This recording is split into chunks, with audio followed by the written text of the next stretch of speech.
अस्सलामुअलैकुम, मेरा नाम है असदुल्ला। आप लोग देख रहे हैं HCM पाकिस्तान।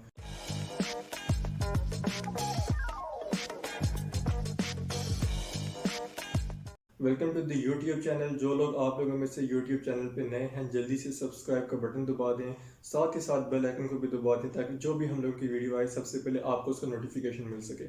चलते हैं आज की वीडियो की जानिब। आज की वीडियो में मैं आप लोगों को बताऊंगा कि हॉस्पिटल इन्वेंट्री क्या होती है, इसकी डेफिनेशन बताऊंगा, इसके बेनिफिट्स बताऊंगा, साथ ही साथ मैं आपको ये भी बताऊंगा कि हम कैसे किसी भी हॉस्पिटल की इन्वेंट्री को मैनेज कर सकते हैं।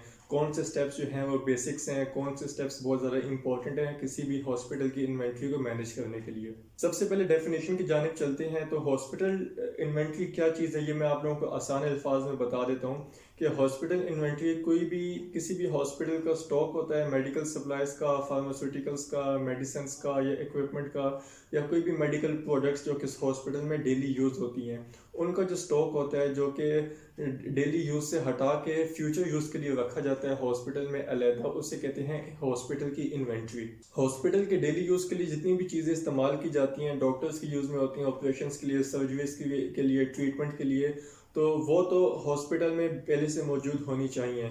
इसके अलावा जो फ्यूचर के इस्तेमाल के लिए जो हॉस्पिटल में चीज़ें रखी जाती हैं, स्टोर की जाती हैं, ताकि आने वाले वक्त में जब हॉस्पिटल पे ज़्यादा पेशेंट्स आ जाएं, अचानक से ज़्यादा पेशेंट्स का लोड पड़ जाए या कोई भी चीज़ अचानक से चाहिए हो, क्योंकि कुछ चीज़ ऐसी होती हैं जो आपको डेली नहीं चाहिए होती हैं, आपको वीक में 2 दफ़ा 3 दफ़ा चाहिए होती हैं, लेकिन कभी कभी ऐसा वक्त आता है कि आपको वीक में 5 6 दफ़ा 10 दफ़ा भी चाहिए हो सकती हैं। तो उन चीज़ों को ऐसे स्टोर करना कि वो आपके फ्यूचर के लिए आपको आसानी से दस्तयाब हो, हॉस्पिटल में आपको आसानी से मिल जाएं, आपको उसके लिए भाग दौड़ ना करनी पड़े, टाइम ना लगाना पड़े। तो इसलिए हॉस्पिटल में जिन चीज़ों को स्टोर किया जाता है, जिस इक्विपमेंट को, जिस सप्लाईज को, मेडिकल इक्विपमेंट को या फार्मास्यूटिकल्स को, मेडिसिन को, तो उन्हें कहते हैं हॉस्पिटल की इन्वेंट्री। चलते हैं इसके हॉस्पिटल की इन्वेंट्री के बेनिफिट्स की जानिब पे। कौन से एडवांटेजेस हो सकते हैं हॉस्पिटल को अपनी इन्वेंट्री स्टोर करने की वजह से। सबसे पहला जो एडवांटेज है या बेनिफिट है किसी भी हॉस्पिटल को इन्वेंट्री का, वो ये होता है कि उसकी जो फंक्शंस हैं, डे टू डे के फंक्शंस, वो अनइंटरप्टेड होते हैं, वो डिस्टर्ब नहीं होते। अचानक से किसी भी डॉक्टर को, किसी भी हेल्थ केयर प्रोफेशनल को अपने पेशेंट के ट्रीटमेंट के लिए कोई भी चीज़ चाहिए, इक्विपमेंट चाहिए, सप्लाई चाहिए, कोई मेडिसिन चाहिए, तो उससे ये नहीं है कि पहले ऑर्डर देना पड़ेगा, फिर वो 2 दिन बाद आएगा, उसके बाद उसकी वो एंट्री होगी, तो उसके बाद जाके वो इस्तेमाल में आएगा। नहीं, बल्कि वो हॉस्पिटल के इन्वेंट्री में पड़ा हुआ होगा, वहीं से जाके वो लोग ले लेंगे और पेशेंट का जो ट्रीटमेंट है वो जल्दी से कर लेंगे। दूसरा जो सबसे बड़ा बेनिफिट जो हॉस्पिटल को या किसी भी हेल्थ केयर फैसिलिटी को होता है इन्वेंट्री की वजह से, वो ये है कि वहाँ पे कॉस्ट जो है वो हॉस्पिटल की या उस फैसिलिटी की, उस ऑर्गेनाइजेशन की रिड्यूस हो जाती है। प्रोडक्ट्स को लेके, इक्विपमेंट को लेके, वो कैसे, वो भी मैं आपको जल्दी से बता देता हूँ कि जब बल्क में ऑर्डर दिया हुआ होता है स्टॉक का, इक्विपमेंट का, फार्मास्यूटिकल्स का, तो वो प्राइस जो है रिड्यूस हो जाती है बल्क के ऑर्डर में। तो जिसकी वजह से जब वो हॉस्पिटल के पास आता है तो वो कम प्राइस में आता है। लेकिन ऑन द अदर हैंड अचानक से हॉस्पिटल को खाली एक चीज़ मंगवानी पड़े तो वो उसको ज़्यादा प्राइस पे करनी पड़ती है। तो इन्वेंट्री की वजह से, हॉस्पिटल इन्वेंट्री को अच्छे से मैनेज करने से होता ये है कि कॉस्ट रिड्यूस हो जाती है। इसकी वजह से हॉस्पिटल कॉस्ट इफेक्टिव सर्विसेज अपने पेशेंट्स को प्रोवाइड कर सकता है। तीसरा जो सबसे बड़ा बेनिफिट है जो हॉस्पिटल को होता है वो है उसका जो टाइम के जो है ना वो बच जाता है। टाइम वेस्ट नहीं होता हॉस्पिटल का भी एंड पेशेंट का भी, क्योंकि पेशेंट क्रिटिकल सिचुएशंस में होते हैं, वो पेन लेके आते हैं, वो ठीक होना चाहते हैं जल्द से जल्द। तो जब इन्वेंट्री पहले से मौजूद होगी, इक्विपमेंट्स मौजूद होंगे, सप्लाईज मौजूद होंगे हॉस्पिटल में, तो वो पेशेंट को जल्दी से जल्दी ट्रीटमेंट दे सकेंगे। उन्हें ये नहीं है कि ऑर्डर देना पड़ेगा, फिर वो 2 दिन बाद आएगा, उसकी एंट्री होगी, उसके बाद जाके जो है वो पेशेंट के लिए इस्तेमाल में आएगा। नहीं, पेशेंट के भी टाइम बच जाएगा, वो जल्दी से ठीक हो जाएगा, हॉस्पिटल भी जो है ज़्यादा से ज़्यादा पेशेंट्स को देख सकेगा, क्योंकि उनके पास तो पहले से उनका स्टॉक मौजूद होगा। तो हेल्थ हॉस्पिटल इन्वेंट्री का एक फ़ायदा ये होता है हॉस्पिटल इन्वेंट्री को मैनेज करने का कि सप्लाईज पहले से मौजूद होते हैं, हॉस्पिटल का एंड पेशेंट का टाइम ज़ाया होने से बच जाता है। अच्छा, हम लोगों ने ये तो देख लिया कि बेनिफिट्स क्या हैं हॉस्पिटल इन्वेंट्री को मैनेज करने के, हॉस्पिटल इन्वेंट्री होती क्या है, इसकी डेफिनेशन भी हम लोगों ने देख ली। अब जल्दी से कुछ स्टेप्स की जानिब चलते हैं, वो बेसिक एंड इम्पॉर्टेंट स्टेप्स जिनसे जो है हॉस्पिटल इन्वेंट्री को अच्छे से मैनेज किया जा सकता है। सबसे पहला जो स्टेप है वो है कैटेगराइज एंड ऑर्गेनाइज, यानी कि जब इन्वेंट्री का जो रूम होता है जहाँ पे इन्वेंट्री जो रखी जाती है, स्टॉक की जाती है, वहाँ पे सबसे पहले जो जितनी भी सप्लाईज़ हैं, फार्मास्यूटिकल्स हैं, हॉस्पिटल के लिए जो डेली यूज़ के लिए इक्विपमेंट्स हैं, उनको ऑर्गेनाइज रखा जाए। सेकेंडली उनको कैटेगराइज किया जाए कि ये किस कैटेगरी के सप्लाईज हैं, ये किस कैटेगरी के हैं। शेल्फ्स जब बनाई जाती हैं तो नीचे कौन सी चीज़ें आएंगी, ऊपर कौन सी चीज़ें आएंगी, तो ये ऑर्गेनाइज एंड कैटेगराइज होनी चाहिए। दूसरा सबसे ज़्यादा इंपॉर्टेंट स्टेप जो कि मैनेज करने के हॉस्पिटल इन्वेंट्री को मैनेज करने के लिए बहुत ही ज़्यादा इंपॉर्टेंट है, मैं समझता हूँ ये वाकई ही बहुत ज़्यादा बेनिफिशियल होता है हॉस्पिटल के लिए। वो ये है कि सबसे जो कम अमाउंट है इन्वेंट्री की उसको डिटरमाइन किया जाए, उसको डिफाइन किया जाए कि इतनी अमाउंट तो इन्वेंट्री में 24 घंटे लाजमी होनी चाहिए।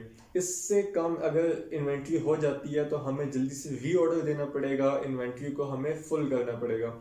तो एक जो लिमिट होती है ना सबसे कम लेवल की इन्वेंट्री की, वो डिफाइंड होनी चाहिए। एंड इस चीज़ का ख्याल रखा जाए, हॉस्पिटल के जो इन्वेंट्री के मैनेजर्स हैं एंड जो टीम मेंबर्स हैं उनको इस चीज़ का हमेशा ख्याल रखना चाहिए कि इन्वेंट्री एक मिनिमम लेवल से नीचे ना जाए। अगर वो जाती है तो जल्दी से री ऑर्डर दे दें एंड इन्वेंट्री को उस लेवल तक वापस ले आएं। तीसरी चीज़ जो हॉस्पिटल इन्वेंट्री के लिए बहुत ज़्यादा एसेंशियल है, बेनिफिशियल है, वो हॉस्पिटल का जो है इन्वेंट्री का रूम है। जिस जगह पे इन्वेंट्री स्टॉक की जाती है उसकी लोकेशन जो है वाइजली चूज़ करनी चाहिए हॉस्पिटल को। वो ऐसे कि वहाँ पे डायरेक्ट सनलाइट ना पड़ती हो, वहाँ पे पेशेंट वार्ड ना हो कि लोगों का बहुत ज़्यादा आना जाना हो। इसके अलावा पेशेंट्स का या जो एम्प्लॉयज़ हैं अदर देन इन्वेंट्री मैनेजमेंट, उनका एक्सेस भी ना हो इस जगह पे। और जो बात मैं पहले बता चुका हूँ कि वह थोड़ी सी अलग जगह पे होनी चाहिए हॉस्पिटल से, या बेसमेंट में अलग जगह पे होनी चाहिए। कहने का मकसद ये है कि वहाँ पे आम लोगों का एक्सेस नहीं होना चाहिए, और एक्सेस एम्प्लॉयज़ का भी उन्हीं लोगों को होना चाहिए जो कि इन्वेंट्री को मैनेज कर रहे हैं, जो कि इस टीम में है इन्वेंट्री मैनेजमेंट की।